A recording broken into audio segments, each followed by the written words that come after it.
I'd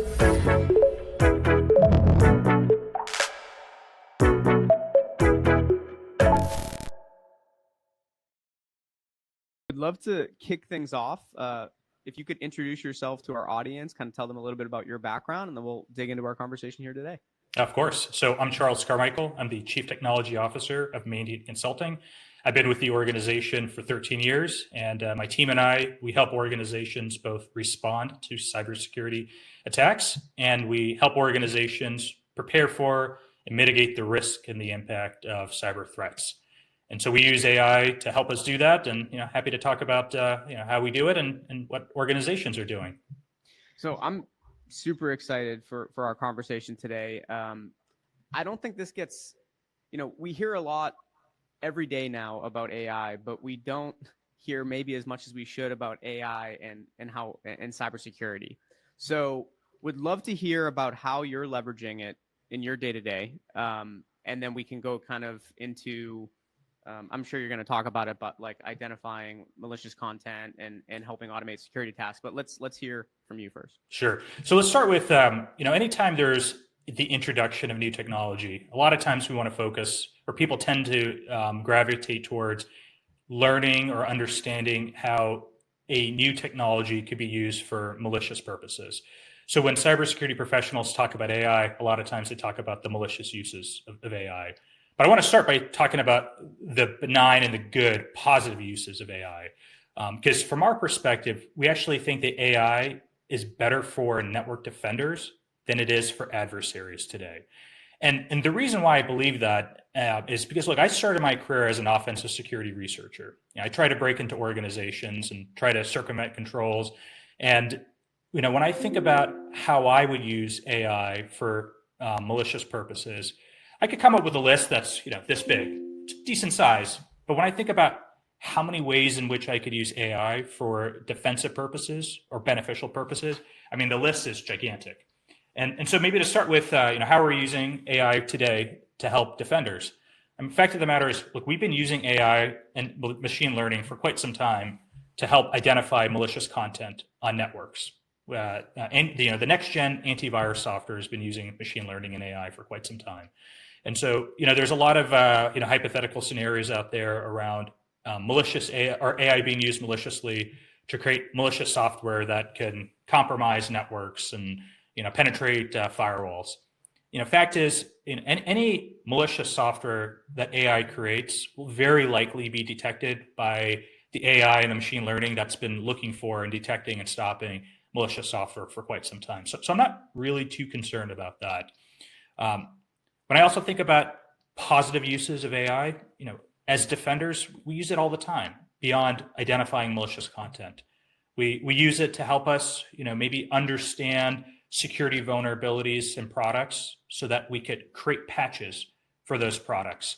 Of course, adversaries could do that, but organizations have the ability to leverage AI before adversaries do to help find vulnerabilities and to help defend products. There's so much threat intelligence that's out there that gets published by different organizations. The AI that we have available to us will help us digest and dissect and interpret all the research that other companies are putting out there and turn that into actionable intelligence that we could take advantage of from a defense perspective. Let's just say, for example, we also find code that an adversary created that got pushed over to a network. We could use AI to help us read through the code and dissect it and describe it to us in a human readable way so that we could very quickly triage the malicious code that got deployed. So there's lots and lots of different positive uses of AI for defenders. And in fact, today, I believe that there are more positive uses of AI than I see it for nefarious purposes. Now, with that said, maybe we'll shift gears and talk about what are the nefarious purposes or ways in which you could use AI. So from an intrusion perspective, I'll start by saying, look, we're not really seeing mature use of AI by adversaries that have meaningfully facilitated a intrusion into an organization. They might be using it here and there to research things, just like any one of us does, right now. But where things get a little scary is from a deepfake perspective, or a synthetic voice perspective, or a misinformation perspective. So with AI, unfortunately, you could create very convincing audio clips or very convincing video clips. And it's gotten to a point today where, when I look at social media and I see a video, and if it looks too good to be true, I start to get a little skeptical, and I think maybe it is too good to be true. And so there's just a lot of questions around the authenticity of digital content that's now available on the internet, because AI makes it pretty easy to create fake content that looks very real. A lot of people, when they think of AI, they worry about deep fakes, and especially right as the election approaches, right? Can you talk us through how AI will help in detecting these deep fakes, and then also, what's maybe AI generated content, or when something? Let's talk about even fact checking, I guess. Yeah, look, the challenge right now with the elections going on, and just how polarized a lot of people are today, and how it seems to be more convenient to believe things that are not true than believe things that are true. That it creates quite a bit of a challenge for lots of folks, because AI could be leveraged in such a way that it could create a lot of fictitious content to make people believe one thing is true that's not actually true, and things tend to get exacerbated during major events, whether it's the elections, whether it's the war, whether it's other major events that are happening in other parts of the world. And so we continue to see AI being used to create misinformation. And of course, there's companies out there that are trying to find ways to minimize the ability for adversaries to maliciously use AI, whether it's watermarking digitally created content, or using AI technology to identify synthetic audio clips or video clips that were created by AI. And so there's a big opportunity right now for organizations to come up with a good way to help defend against the misinformation that's just running so rampant. I'd love to shift focus, Charles, to something you and I were chatting about earlier, and it's security task automation. So how is AI helping specifically with that? Yeah. So look, there's so many tedious, repetitive tasks that security analysts have to go through on a day-to-day basis. They have to triage network alerts. They've got to correlate data across a lot of different systems, databases, applications. They're constantly switching through screens and web browsers. And a lot of organizations, security organizations or technology organizations like Google and others, are creating technologies and applications of AI to take data from disparate data sources and aggregate that information, correlate it, make decisions based off of a lot of different data points, and present information to analysts in a more easy to digest way, so that analysts can take more quick actions on a now more enriched data set that they're receiving. And so there are times, before organizations use AI, where an analyst might need to spend hours flipping through different web browsers or through different applications and copying and pasting data into Microsoft Excel and doing some analysis and look for patterns, and then be able to make decisions off of that. But with AI, it'll help automate a lot of these tasks that were once very tedious, very repetitive, required quite a bit of analysis. And it allows the analyst to provide more of a specialized skill set and kind of the human touch to identify the alerts that are interesting and relevant that need to be triaged. And it'll allow the machines to do some of the more repetitive tasks. On the cybersecurity side of things, what is something around AI that we're not talking about enough?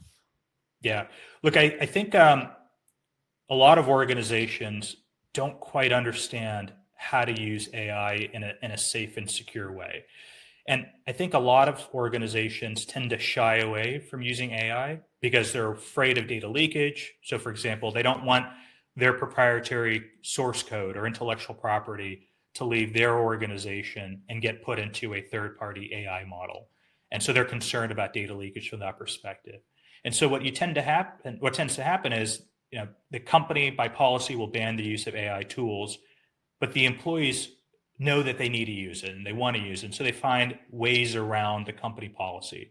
So they'll start to copy over data to their personal computers. And by way of their personal computers, they'll then share that information or upload that information to a third-party AI tool. and they'll do their work on personal computers and then transfer it back.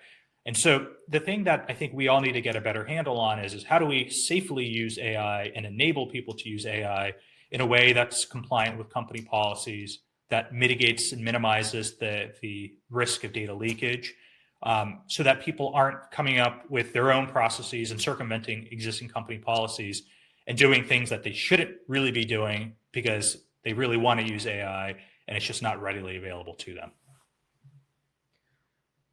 As we kind of head into the end of 2024, heading into 2025, what are some kind of trends that are top of mind with you that you are watching closely? Yeah, we're going to continue to look for ways in which adversaries are going to use AI and are actually using AI. So we're monitoring the breaches that we respond to, and we're looking at, is the adversary using AI in any meaningful way that's contributing to the incident? And for the most part, when we look back over the past 12 months, we haven't really seen very advanced uses of AI that have facilitated intrusions. But there's always the edge cases that are very interesting to folks that tend to make the news, but they generally are edge cases. So it's the CEO that dials into a video chat conference with somebody else. They think they're talking to the CFO of the company, but they're having a conversation with somebody else, and they're using AI to make it look like there's somebody else. So that happens every so often, for sure, and they'll probably happen more often as time progresses. So we will continue to keep an eye on how is AI being abused by the adversaries. And then the other thing we're keeping a very close eye on is what are other creative ways in which organizations can leverage AI to automate tasks, to defend networks, and to help the analysts spend their time on maybe the more complex tasks, so they're not spending too many of their cycles on the tedious tasks that AI could really help automate and streamline. What responsibility do these social networks have to also be creating the proper tools and monitoring these bad actors out there that are either using deep fakes and other things out there to spread misinformation or whatever it is, right? Because it's the people will be using other tools to create these deep fakes and all this other stuff, but they will be using social media to spread that information. So what duty do you think the social networks should have in order to mitigate that? Yeah, look, I think social media companies do have a responsibility to try to identify inauthentic information. And to an extent, I think most of the social media companies do something to try to identify inauthentic content. They provide reporting options to people to either flag obviously malicious content or flag content for review. And I think that needs to obviously continue. I think social media companies probably need to leverage technology to help identify inauthentic content in a systematic way, to try to reduce the amount of eyeballs that see something that's inauthentic. And I think we're all collectively learning this together, and we're all get better over time. But of course, it is a responsibility and obligation of social media companies to do this. Absolutely. Yeah, it'll be interesting to see how things play out. Charles, I want to thank you for joining us here today, sharing some thoughts. I really appreciate it. Absolutely. And look forward to hopefully some future conversations. But thank you so much for being here today. Sounds great. Thanks so much, Jared.